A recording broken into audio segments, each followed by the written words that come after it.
नर हो न निराश करो मन को। क्योंकि मानव जब जोर लगाता है पत्थर पानी बन जाता है। नमस्कार, मेरे साथ हैं अंकित बालियान, जिन्होंने सीबीएसई बोर्ड एग्ज़ाम 2020 में 82.6% लाकर 12th कॉमर्स में सेकंड स्कूल टॉपर बने और अपने माता पिता का, अपने टीचर्स का नाम रोशन किया। एजुकेशन टू ऑल चैनल पर अंकित बालियान का हार्दिक अभिनंदन है, स्वागत है। साथ ही धन्यवाद साथ स्कूल टॉपर बनने पर ढेर सारी बधाई, शुभकामनाएं। अंकित बालियान से हम बात करेंगे किस तरह से इन्होंने 12th कॉमर्स की पढ़ाई की।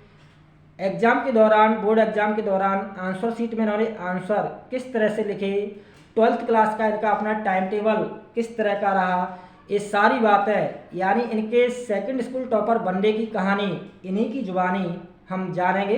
तो पहला प्रश्न है अंकित मेरा आपसे, स्कूल टॉपर होने पर कैसा लग रहा है? आप स्कूल टॉपर बने, सेकंड स्कूल टॉपर, कैसा लग रहा है? सर, जो मुझे स्कूल टॉपर बनने पर खुशी है वो मैं शब्दों में बयान नहीं कर सकता। मैं अपने माता पिता और शिक्षकों और मेरे मित्रों को जो खुशी हुई है उसे मैं शब्दों में बयान नहीं कर सकता। मुझे काफ़ी अच्छा लगा है। यानी बहुत खुशी हुई आपको। जी सर। और साथ ही साथ आपकी इस खुशी से आपसे भी दुगनी खुशी आपके माता माता पिता को हुई होगी। पिता, शिक्षकों और जी। मेरे सभी मित्रों को। बिल्कुल बिल्कुल।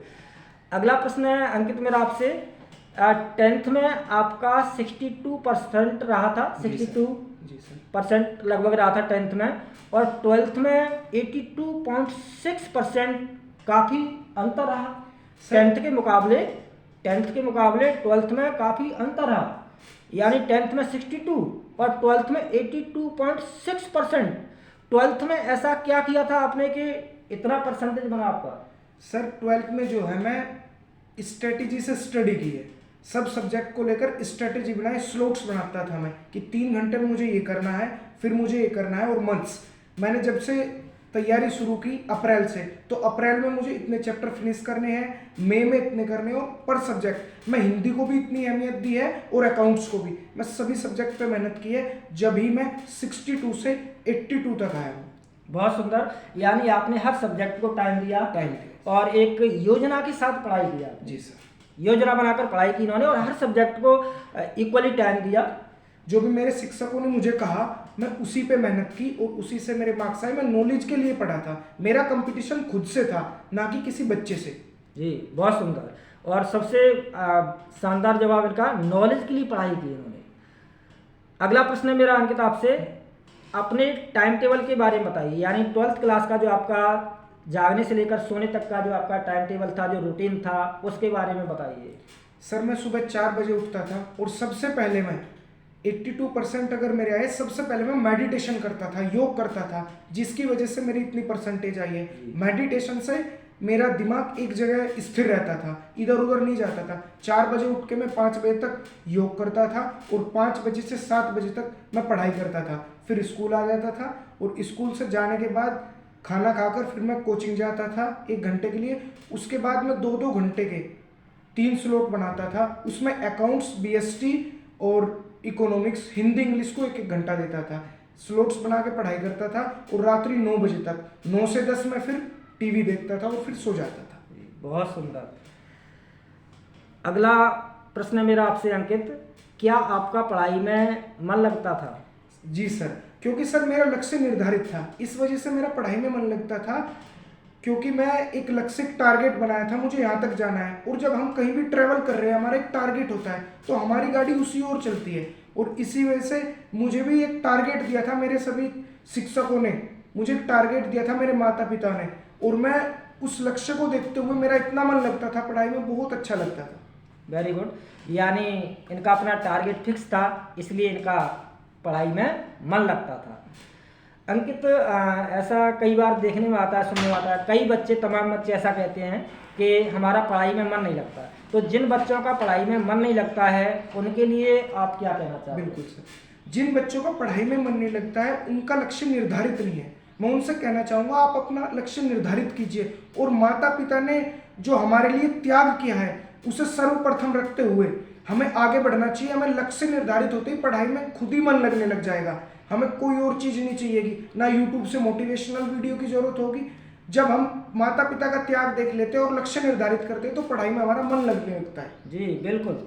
यानी जब लक्ष्य फिक्स होगा, टारगेट फिक्स होगा, तो पढ़ाई में अपने आप मन लगेगा। अगला प्रश्न है मेरा अंकित आपसे, पढ़ाई किस प्रकार की थी आपने? यानी पढ़ते हुए आप क्या करते, केवल रीडिंग करते थे या रीडिंग करते हुए कुछ हैंड नोट्स बनाना या इम्पोर्टेंट पॉइंट्स को नोट करना, कुछ ऐसा भी करते थे? सर मैं 3 कॉपी बनाई थी हर सब्जेक्ट की। पहले जो शिक्षक स्कूल में मुझे पढ़ाते थे वो नोट करता था, फिर उसके बाद सेकंड कॉपी मेरे घर की थी, उसमें उन नोट्स को प्रिपेयर करता था, और फिर तीसरी मैं बोर्ड के लिए शॉर्ट नोट्स बनाए जिससे मैं बोर्ड में उन्हें पढ़ सकूं। बहुत सुंदर। यानी पढ़ाई के साथ इन्होंने पढ़ते हुए अपने खुद के नोट्स बनाए और इम्पोर्टेंट पॉइंट्स को नोट भी करते रहे। बहुत सुंदर। अगला प्रश्न है अंकित आपसे मेरा, क्या आपने पढ़ाई के साथ साथ खेलकूद एवं मनोरंजन के लिए भी कुछ समय निकाला था या नहीं?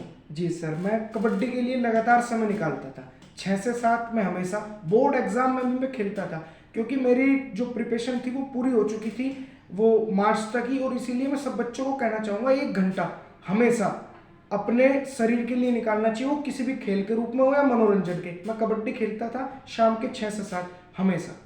बहुत सुंदर। यानी इन्होंने पढ़ाई के साथ साथ खेलकूद को भी टाइम दिया, कबड्डी खेलते थे, और निश्चित रूप से हमें फिजिकली फिट रहने के लिए आधा घंटे या 1 घंटे खेलकूद के लिए अवश्य निकालना चाहिए, जिससे हम फिजिकली फिट रहेंगे तो मेंटली भी फिट रहेंगे, स्वस्थ रहेंगे और अच्छा कर पाएंगे।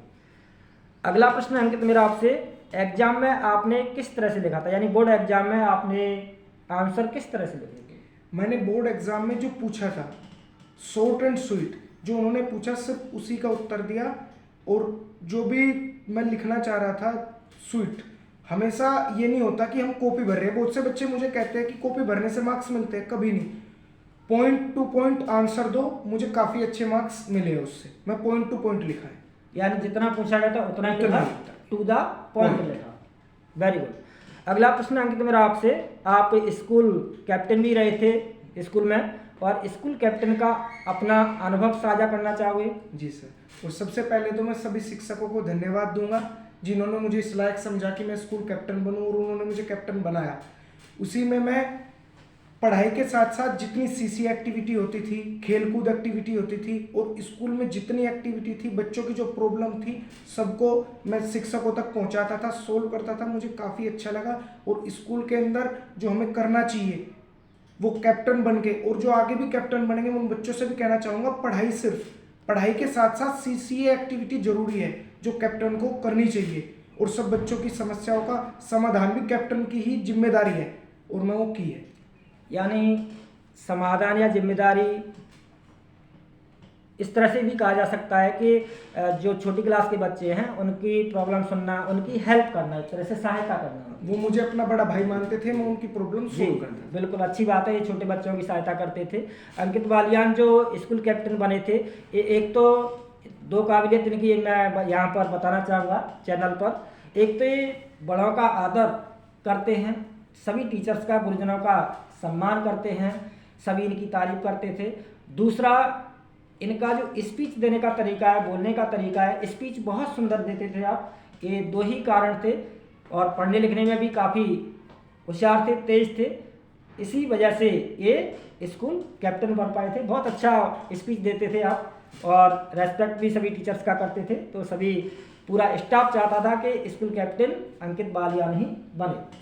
अगला प्रश्न अंकित मेरा आपसे, भारत दर्शन कार्यक्रम अंतर्गत आप स्कूल की तरफ से टूर पर गए थे, कहाँ कहाँ गए थे और कैसा अनुभव रहा?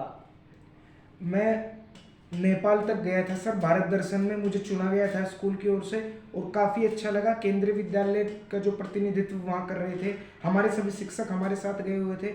नेपाल के और जो हमारे रिश्ते हैं वो मुझे काफ़ी अच्छे लगे।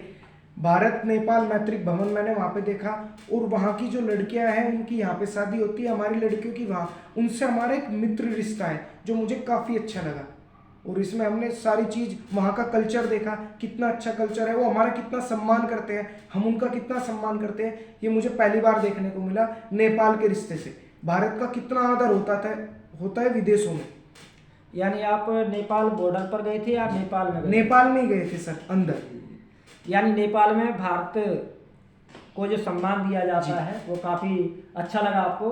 और हमारी संस्कृति को, जो हमारी संस्कृति है उसकी जो तारीफ वहाँ कर रहे थे वो मुझे काफ़ी अच्छी लगी। अगला प्रश्न अंकित मेरा आपसे, आप अपनी सफलता का श्रेय किसको देना चाहते हैं? मैं अपनी सफलता का श्रेय सबसे पहले तो मेरे माता पिता, जिन्होंने, मेरी माँ ने मुझे चलना सिखाया, मैं, और मेरे जो गुरुजन हैं, मेरे मित्र हैं, और मेरी जो चाची और चाचा है जिन्होंने मुझे यहाँ पर रह के पढ़ाया है, जो उन्होंने मेरे साथ मेहनत की, मुझे टेस्ट देते थे, जिस तरह से मुझे क्वेश्चन पेपर मेरे बनाते थे, मैं सारा श्रेय उन्हें देना चाहूँगा। जी जी, यानी अंकित बालियान अपनी सफलता का श्रेय अपनी मम्मी, अपने पापा, अपने चाचा चाची और अपने टीचर्स को देना चाहते हैं। बाकी इनकी अपनी मेहनत तो है ही। अंकित मेरा अगला प्रश्न आपसे, पढ़ लिख कर आप क्या बनना चाहते हैं और क्यों? सर, मेरा जो सपना है प्रधानमंत्री बनने का है, क्योंकि भारत को सुप्रीम पावर देखना चाहता हूँ मैं। और जैसे पहले कहा जाता था कि सोने की चिड़िया है भारत, उसी रूप में हमें फिर से भारत को देखना है।